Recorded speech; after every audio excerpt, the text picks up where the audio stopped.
Return of the Pink Panther is another Blake Edwards film. Now, this is a Blake Edwards film with Peter Sellers in it. Yep. All right.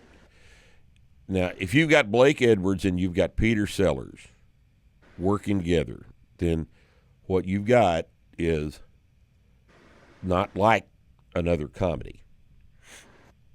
This thing is absolute amazing.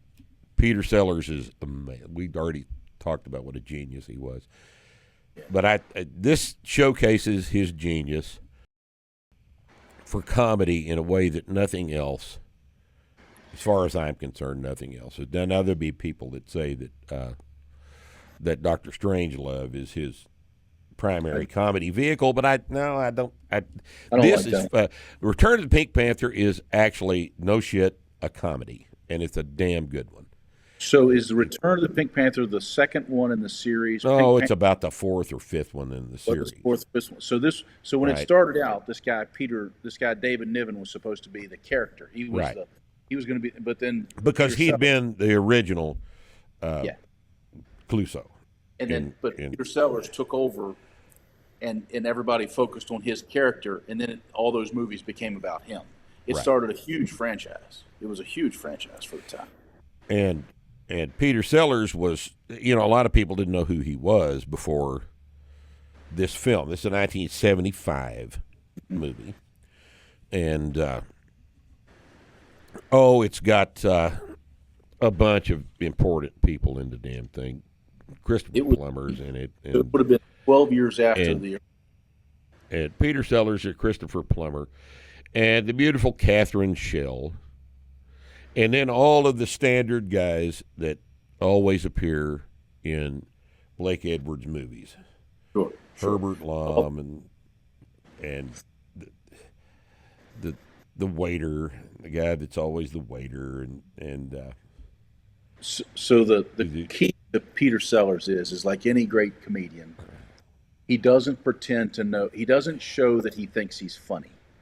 He's just doing his thing. Right. So he's not in on the joke for himself, right? Right. So he's doing all this stuff that he doesn't think is funny. He's just doing it, and it makes it genius. Oh yeah, and I've heard stories about shooting this movie.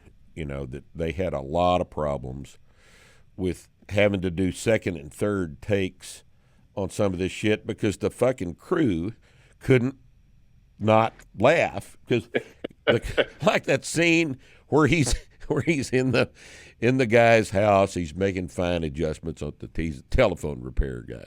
Yeah, he shows up and he's got a stupid ass looking costume on, and there's guys and shit, and he's in trying to figure out what's going on in the study, and he's in there making fine adjustments and shit, and falling all over everything and tearing the furniture up and shit, and it's just and it's all of that is he's just jerking this out of his ass.